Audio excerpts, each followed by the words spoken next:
Greetings again, dear ones. For the last few channels, we have been talking to you about something that is consciousness but physics, and it has to do with the multidimensionality of you, your cellular structure, your consciousness, and how you're moving paradigms from one reality to another. And so we want to enhance that yet today. Again, the channel is not about physics. It's about consciousness. It's about you. It's about what's coming. Now, yet again, I want to ask you to readjust your reality in the room. This is a message from Spirit. It's a benevolent message, a beautiful one, to the creative source that loves you. The creative source has a higher consciousness, you might say, than anything that you can even fathom. There is no room for darkness. Love is the king of emotions for you. It is also the benevolence of God. There is no other energy that surpasses it. It is prevalent throughout physics, throughout the universe. There'll come a day when science will expect benevolent return from experiments. That intuition will show them something to do, and there'll be no question of what the experiment's results will be. They'll feel the benevolence before they even experiment. That the scientific method will be something that qualifies something that they already know, not that they suspect. It's all part of what's coming. We gave you channels in the past, especially the last 3, that were interrupted by a translator. And so we wish to repeat some of it so that there is no interruption and in a language and word frame that is more consistent without translation.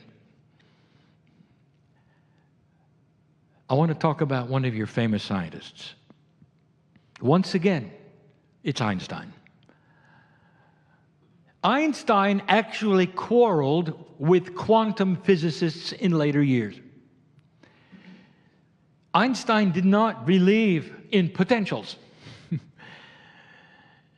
Einstein was more empirical.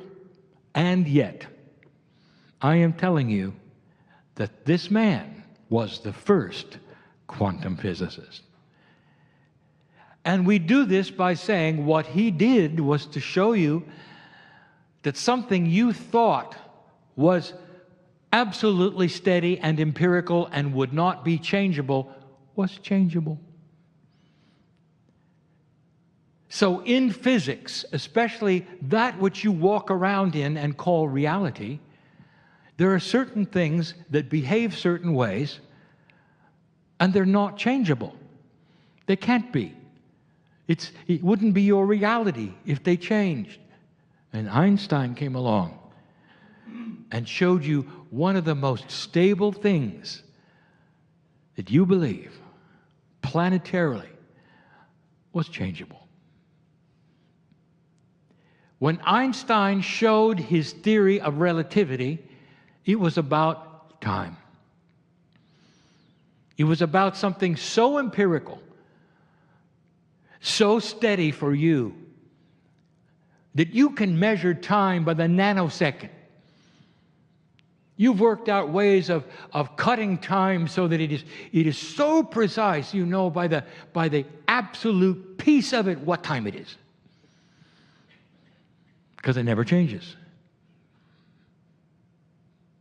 But it did. Einstein presented something that I'm going to turn right around and show you is yours. He postulated that if a man got in a spaceship and went the speed of light, and he stayed out for perhaps a year, going the speed of light, and returned to the planet, he would be a year older, and the planet would have aged more than he did. So by going very fast, he slowed down his time relative to where he came from. Now, he didn't know that, and neither did Earth, until they met together, and then it was obvious. This rewrote the whole idea that something you thought was never going to change was variable. Now, I want you to just stop right there. That's quantum physics. Because it's going to rewrite what you think cannot be changed. Let's get back to the speed relationship to time. In 3 dimensions, in the thinking process that you have, even in 4 dimensions, you linearize everything. It has to be that way for you. It has to make sense for a human being. So speed to you is defined as the amount of duration between points. If you're driving a fast car, the duration will be shorter from A to B. An airplane, shorter from A to B. You go faster, the duration is shorter. And every time you mention speed, it's in a straight line. Now let me give you some what I call sideways logic. Could you go as fast in a circle? The answer is yes. Ignore that which you think is centrifugal force, which is not defined right. If you were to go in a circle instead of a straight line, could you still go fast? Of course. So now let's go very fast in a circle instead of a straight line. You have that picture in your mind. Now let's start to reduce the circle. And reduce and reduce and reduce and reduce and reduce until the circle is your cellular structure. You've heard the term vibrating at a higher level. A vibration to you is an oscillation, a back and forth motion. It's not, it's a circle.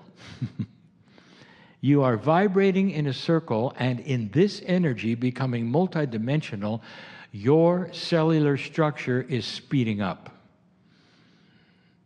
Are you starting to get a picture? What would happen if your cellular structure started to speed up a lot more than someone else's? Using the theory of relativity in its purest form, ignoring some of the speed limits that Einstein has put there, can you see it would be possible for your clock to slow down and everyone around you is going faster? This results in a much longer lifespan, dear one. I just gave you the quantum reason why a high vibrating soul will live longer. It's because you change time with your consciousness. Now, I've done this so that you can relate to what you already know. So it's not some high idea in metaphysics that has no grounding to it. Einstein showed it to you. But you're doing it at a cellular level. I'm going to give you a piece of information that I've never revealed before, that is going to be on the planet and known shortly. Inventors are starting to move into a multi-dimensional reality.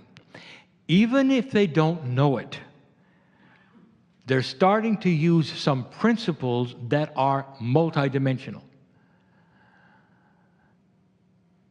Now let me give you a paradigm that you are used to. And that is this: everything that works, that is mechanical, has to have a power supply. It really boils down to fire. There has to be fire. Heat is often needed, whether it's in steam or another way, in order to propel something. Fire equals light. Fire equals computing. Fire equals this, that. It all boils down to the elements of the planet fueling something you have created. Now, you'll get really good at efficient use of fire. That is a metaphor. But it still has to have a power supply. So the paradigm that I'm giving you is that in 3D, in order to have something that would appear to be energy, you have to have that which starts it somehow, a little or a lot. That is the paradigm of 3 dimensions. It has to come from something that is in front of you in order to develop it into something else. And you're getting, as I say, very good. What about quantum energy? Quantum energy is not linear. Now, if I told you it didn't need a power supply, I would be wrong. But let me tell you this, it does not need a 3-dimensional power supply.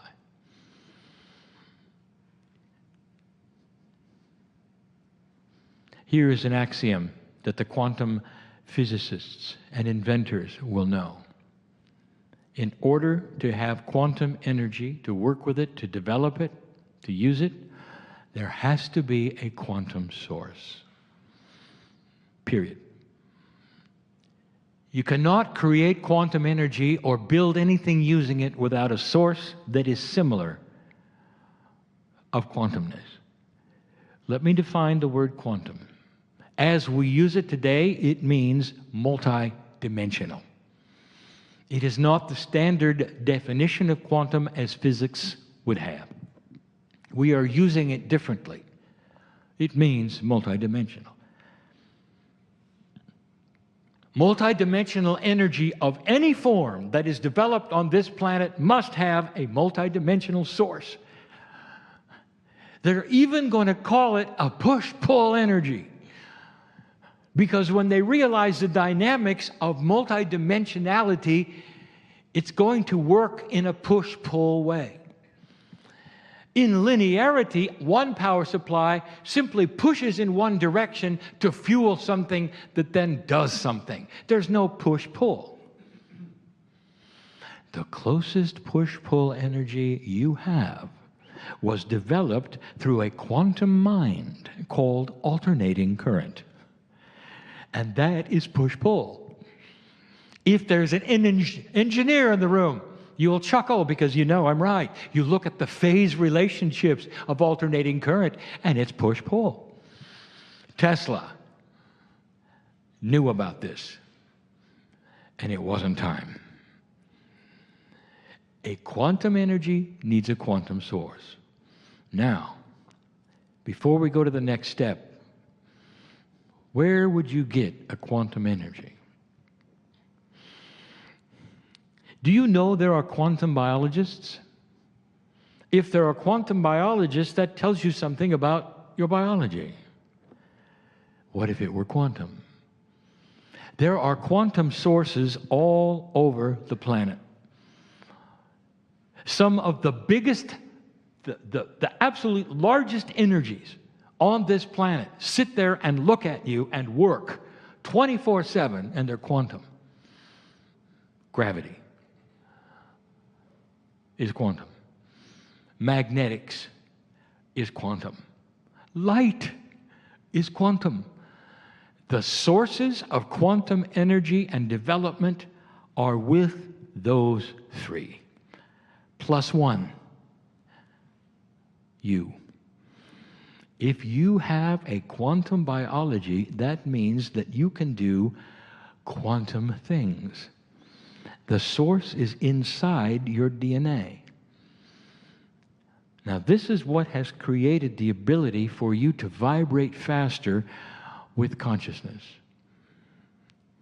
Do you know that if you vibrate fast enough and your consciousness is high enough, and you can integrate with the creative source,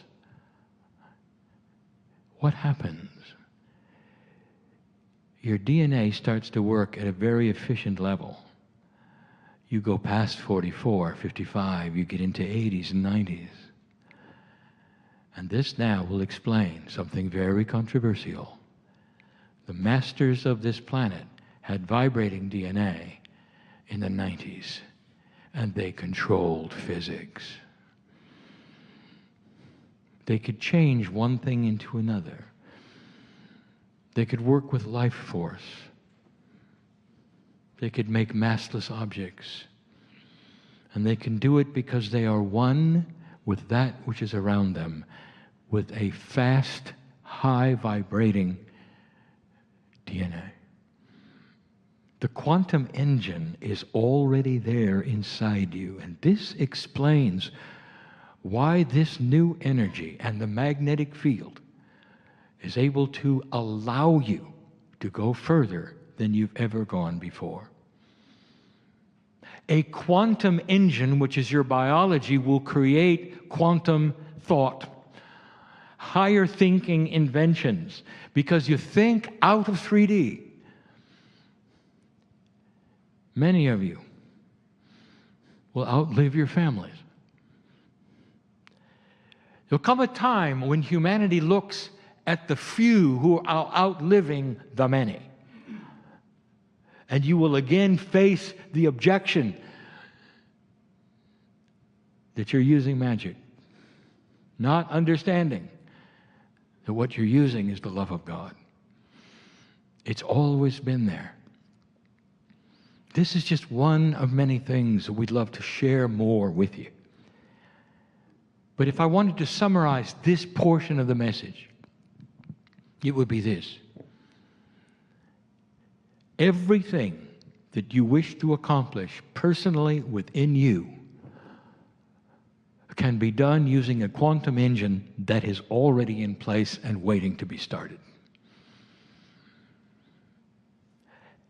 The consciousness of thought, the emotions of love, benevolence, and compassion are catalysts for the quantum engine.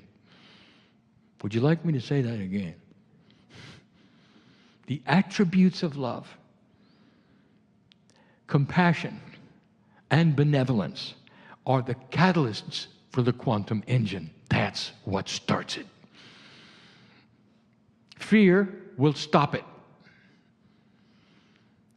It creates a higher vibrating human being. Just like Einstein says, you surpass some of the attributes of physics as you know them when you start to vibrate higher. Did you know that disease is a lower vibration? Did you know that if your cellular structure vibrates higher, a lower vibrating disease cannot remain? Am I getting through? It's physics. It's the physics of consciousness. Interesting, isn't it, that of all the inventions that you're going to have in these next decades, of the quantum things that are going to occur, the one that you will use first is within you. Because you have to kickstart that one in order to have the others. Because these are going to come out of high consciousness thinking. And that is going to create engrams and patterns of thought that are going to connect to a universal source that gives you perfect physics, not limited physics as you live in. The inventions are in you, waiting to be connected to the source that created them. I want to give you something to think about. I want to paint a picture of a quantum source that is all over this planet.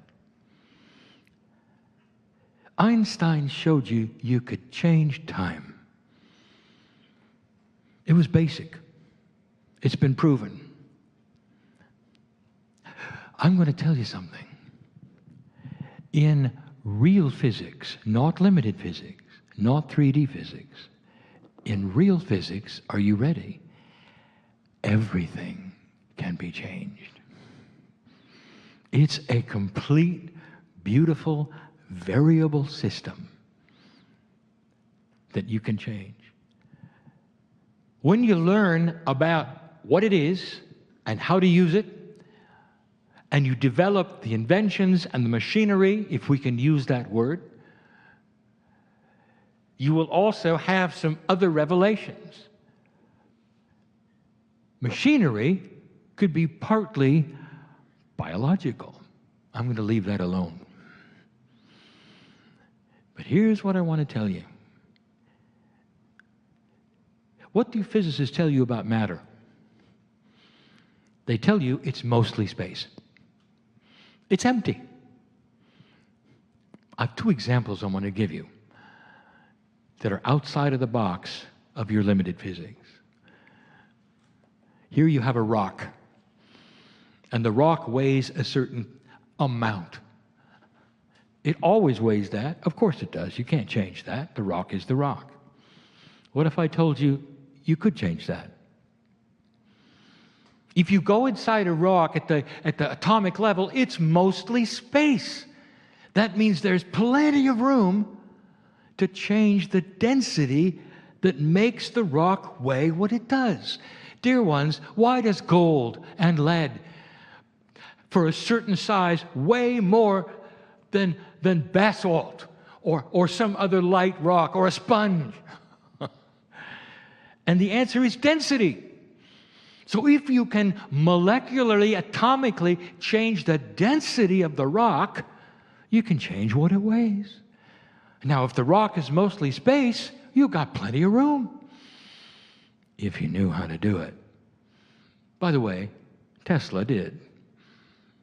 Tesla is back, by the way. This will occur to humanity. When quantum energies are used, you can change quantum rules. If you change the density of the rock, you could make it massless. You could make it float. That's all you have to do. Dear ones, it's simply variable physics that in your box you don't think you can change. You didn't think you could change time either, did you? And that was in the 40s. It's going to happen. Imagine for a moment if you could change the weight of things, and you could do it easily through a quantum source, not a big power supply, forget that. And what source might you use to change the density of matter? Turn the page. You're sitting there and you have something I want you to do figuratively in this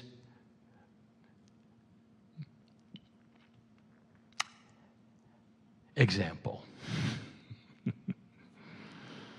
I want you to pretend for a moment that you're in front of a very powerful magnet. It's actually not a magnet, it's a pair, plus and minus. It's one of those special magnets that it's so difficult to pry it apart, because the plus and the minus are aligned, so they're sticking together.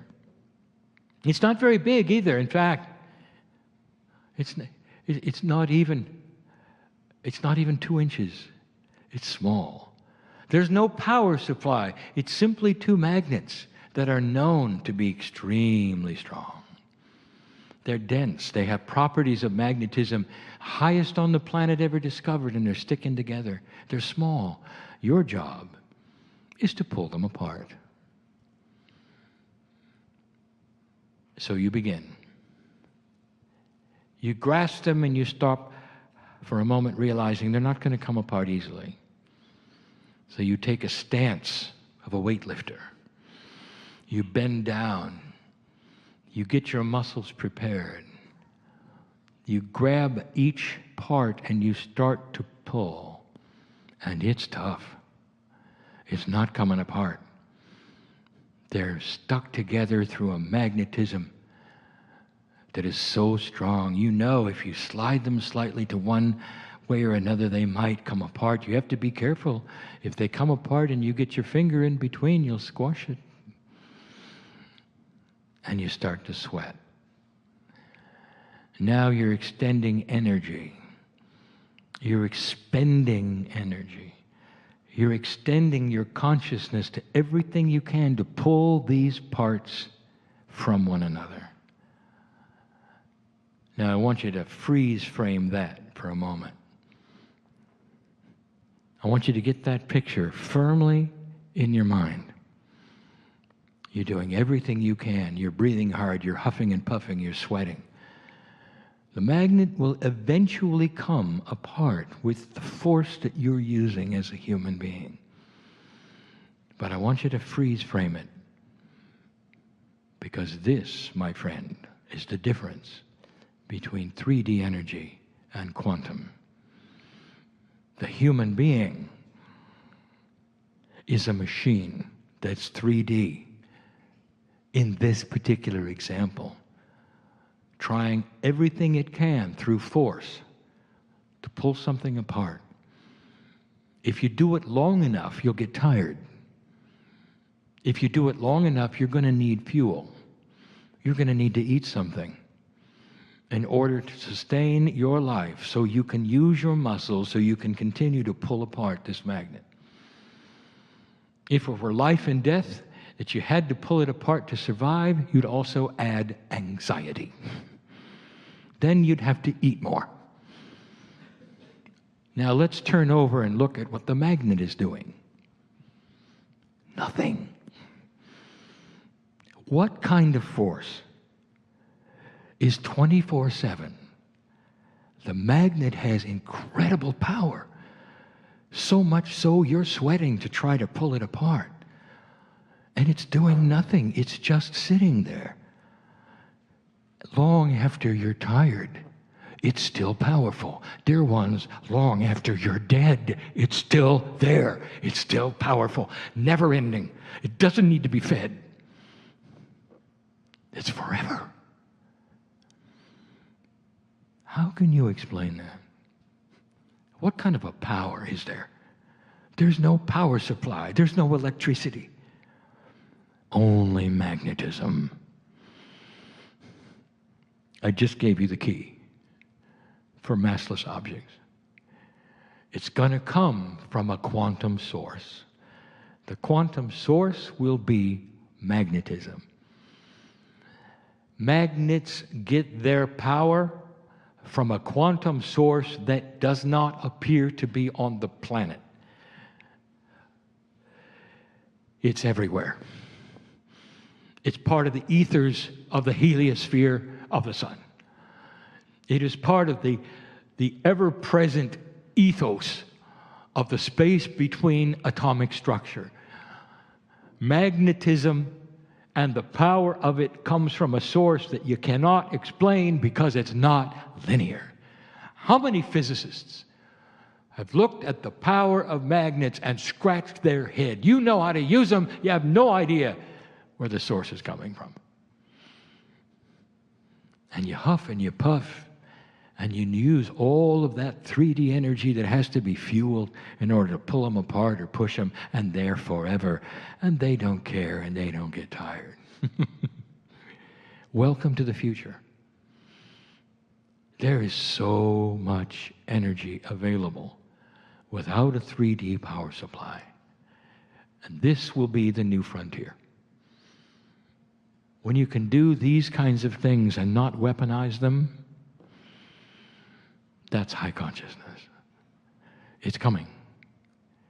It's enough for today to give you examples of what high consciousness can do, where you're headed for, because there is a connection to the creative source which is going to open up and give you the benevolence that you deserve.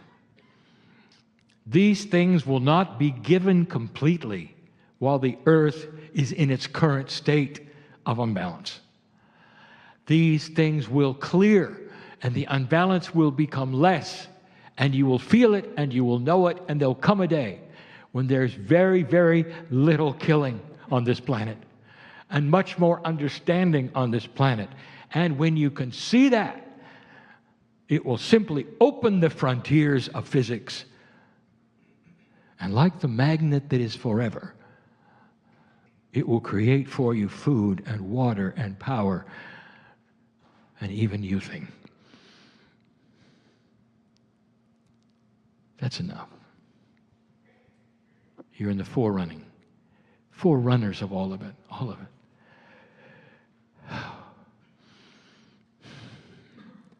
Planet after planet has been through this. It's coming. And you will say, Kryon, is it going to be in my lifetime? And I'm going to tell you, of course. Of course. You may look a little different, but you'll be alive. You're going to be here to see it, all of it. That's because you're an old soul. You paid the price to get here. With lifetime after lifetime of working with light, dear ones. Now it's time the light gives it back to you. And so it is.